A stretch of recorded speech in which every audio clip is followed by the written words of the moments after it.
stuck in my head like a melody. Hi everyone, চলে এসেছি আবার একটা নতুন ব্লগ নিয়ে। সোমবারের ব্লগ। একটা অন্যরকম ইয়াররিংস পরেছি। নর্মালি আমি অফিসে সাজুগুজু করে যাই না, জানি না আজকে ইচ্ছে হয়েছিল গেছিলাম। অনেকদিন পরে একটু লাইনার লাগিয়েছি, লিপস্টিকটা একটু হালকা হয়ে গেছে। মজার একটা কথা হচ্ছে কি বলতো, সকলে বেশ সাজুগুজু করে ব্লগ শুরু করে আর আমি ফিরে এসে সমস্ত মুছে ফেলে খুলে ফেলে তারপরে ব্লগ শুরু করি। তো এই রকমভাবেই তোমরা আমাকে ভালোবেসেছো, তার জন্য অনেক ধন্যবাদ, থ্যাংক ইউ। আর আজকে কি করব বলো তো, আজকে একটা নতুন রেসিপি আমি ট্রাই করব। তবে আমি আগে কোনো দিন করিনি, সেটা হলো সুজির কেক।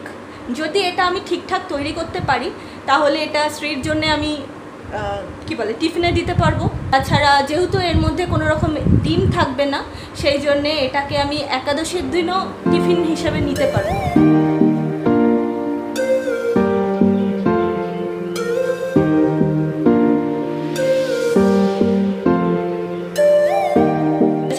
ঝটপট দেখাচ্ছি। সুজি নিচ্ছি আন্দাজ 1 কাপ। এর মধ্যে আমুলের প্যাকেটের অবস্থা খারাপ, আমুলের টক দই, যেটা আমি নিয়ে নিয়েছি 1 কাপ টক দই। পড়ে যাচ্ছে। 1 কাপ দই দিয়ে দিলাম। হিসেবে হচ্ছে 1 কাপ চিনি দিতে হবে। তাই সাথে মিশে যাচ্ছে 1 কাপ চিনি। এত কিছু দিচ্ছি, যদি তৈরি ভালো না হয়, হায় ভগবান কী যে করবো আমি। এর মধ্যে সামান্য একটু নুন দিচ্ছি, টেস্টের মানে ব্যালেন্সের জন্য একটুখানি। এবার এর মধ্যে দেব সাদা তেল, যেটা 1/2 কাপ। 1/2 কাপ সাদা তেল।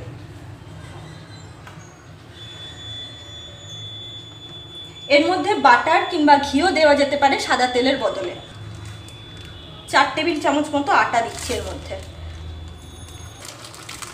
আর এটাকে আমি একটু চকলেটি ফ্লেভারের করব, তাই জন্য কোকো পাউডার, এটা আমার কাছে থাকেই, কোকো পাউডার দিচ্ছি 2 চামচ নিচ্ছি। এই দেখো সব একেবারে এর মধ্যে নিয়ে নিয়েছি চূড়ো করে। এবার এটাকে মিক্স করতে হবে যেন লাম্পস না থাকে। ভালোভাবে আমি দুধ দেব। এখানে একটু বেশি পরিমাণে দুধ রেখেছি, যতটা পরিমাণ লাগবে। আমি ফার্স্ট টাইম করছি, তাই জন্য জানি না কতটা লাগবে কি লাগবে। চলো দেখা যাক।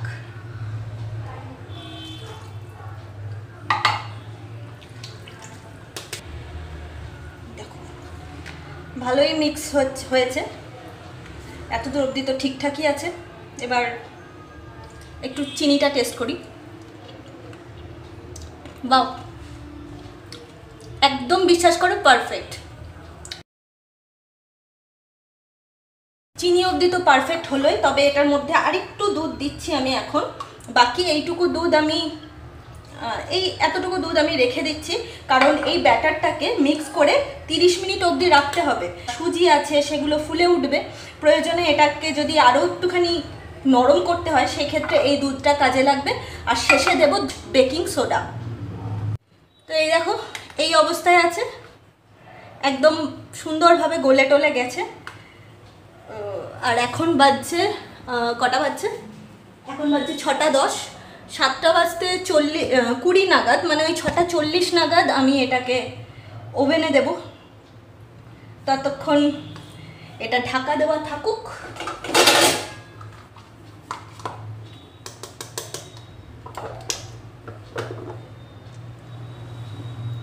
চলো এবার বিরিয়ানিটা খেয়ে নি। হ্যাঁ, খুব খিদে পাচ্ছে।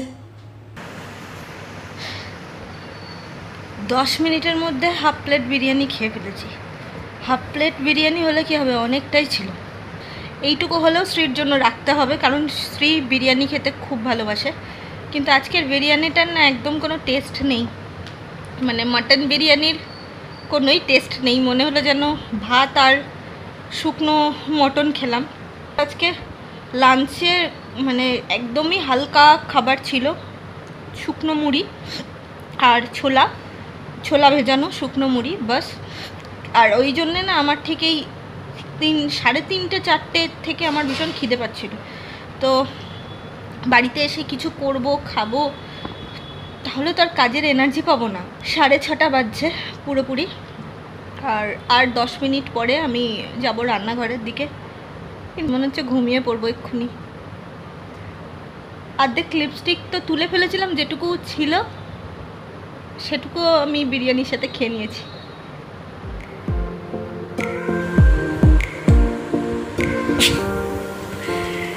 দশ মিনিট শোবো বলে আমি না 15-20 মিনিট শুয়ে নিয়েছি। আর এখন কটা বাজছে বলো তো? 7টা বাজতে 5। ওই দেখো 7টা বাজতে 5। আর দেরি করা চলবে না। অ্যাকচুয়ালি মনে হচ্ছিল শুয়েই থাকি চোখটা বন্ধ করে। দেখি এবার কি অবস্থায় আছে। এই দেখো, এটার মধ্যে মনে হচ্ছে না আর দুধ দিতে হবে, তবে বেকিং সোডা দিচ্ছি এর মধ্যে। এবার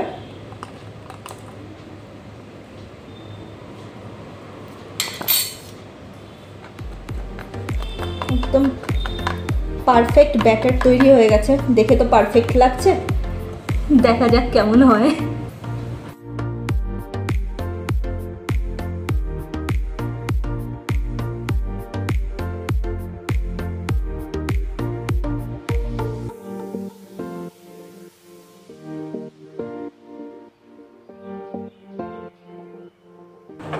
আমি কিছুটা দেবো মাইক্রো ওভেনে আর কিছুটা নর্মালে করব।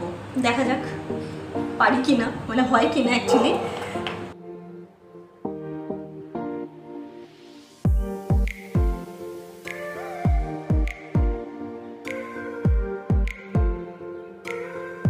মাইক্রো ওভেন এখানে প্রিহিট হচ্ছে, তারপর এটা যাবে মাইক্রো ওভেনের মধ্যে। আর এটা নর্মালে করছি, যেটা এই যে কড়াইয়ের মধ্যে একটু জল দিয়ে একটা স্ট্যান্ড দিয়ে দিয়েছি। জলটা যেই ফুটবে তখন আমি এই বাটি শুদ্ধ ব্যাটারটা বসিয়ে দেবো। কেক তৈরি করার টিন থাকলে ভালো হতো, কিন্তু আমার কাছে নেই। যদি কেকটা মানে এইভাবে ভালো করতে পারি, সেক্ষেত্রে আমি খুব একটা বেকিং অতটা ভালো পারিও না, করিও না। সুতরাং আমার কাছে কেক তৈরি করার কোনো সামান নেই। যদি এরকম পারি, আজকেরটা যদি সাকসেসফুল হয়, তাহলে কিনে আনবো কেক তৈরি করার যন্ত্রপাতি।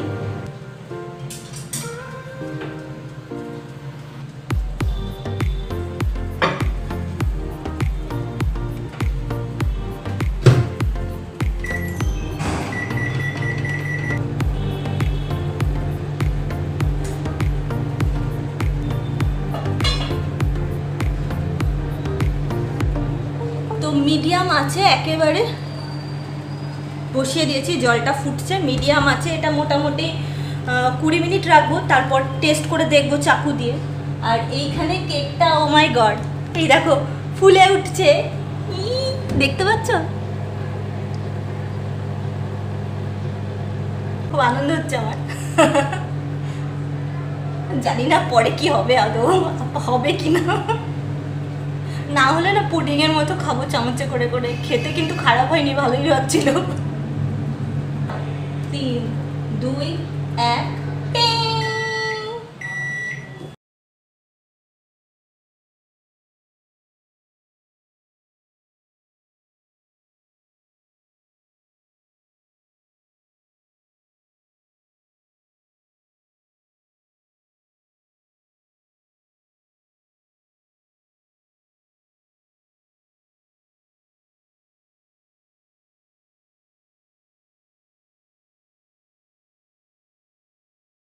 দেখো, ওয়াও।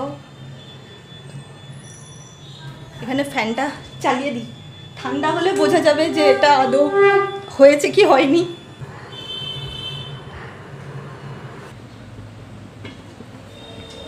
এটাও অলমোস্ট বেশ সুন্দরভাবে হচ্ছে, কিন্তু এখনো মাঝখানটা দেখেই দেখো, মাঝখানটা দেখলে বোঝা যাবে যে নরম আছে মাঝখানটা। কিন্তু এটাও ঠিকঠাকই লাগছে, হবে মনে হচ্ছে। এই দেখো, এটা ঠান্ডা ঠান্ডাই লাগছে এবার।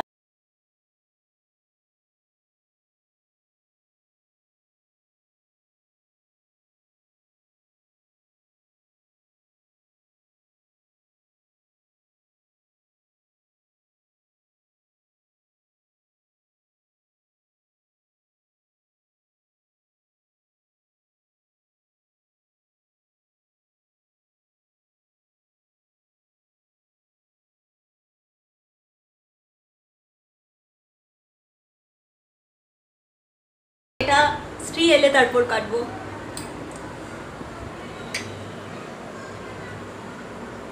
আচ্ছা 8:30 আর আমি স্নান করে ফেলেছি।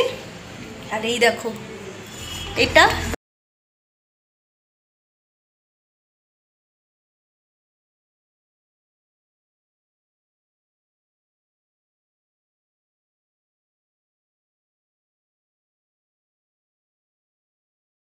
পাল্টে আসতে হলো। তো এই দেখো এটা হলো গ্যাস ওভেনে নর্মাল, মাইক্রো ওভেন ছাড়া আর কি, আর এটা হলো মাইক্রো ওভেনের দিয়ে। তো দেখো দুটোই কি দারুণ লাগছে না দেখতে। এই দেখ কোনটা বেশি ভালো লাগছে দেখতে? শ্রীর এইটা বেশি ভালো লাগছে দেখতে, গোল গোল। আর এটা যেহেতু বাটিটা শেপটাই ছিল এরকম, তাই জন্য এরকম হয়েছে। শ্রী এখন চুজ করছে যে কোনটা কেটে খাবে, এইটা না এইটা, কোনটা? একই টেস্ট, একটা হচ্ছে এমনি, একটা মাইক্রো ওভেনে।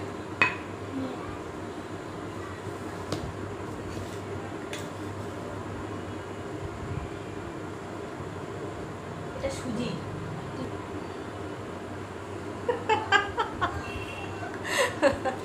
যাই হোক, যেটাই করতে চেয়েছি মোটামুটি ভদ্রস্থ হয়েছে। আমার তো দেখে খুব আনন্দ হচ্ছে, দেখো একদম গোল গোল। মধ্যে শান্তনুকে ছবি তুলে পাঠিয়েও দিয়েছি।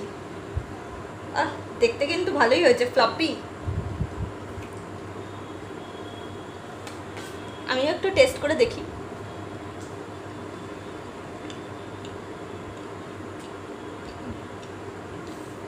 খারাপ হয়নি, কিন্তু খেতে ভালোই হয়েছে।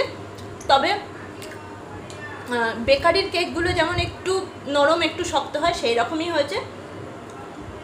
মিষ্টিটা একদম ঠিক হয়েছে। আর মেজারমেন্টটা আমি অবশ্যই মানে কতটা কি দিয়েছি এটা আমি ডেসক্রিপশানে দিয়ে দেবো, তোমরা দেখে নিও।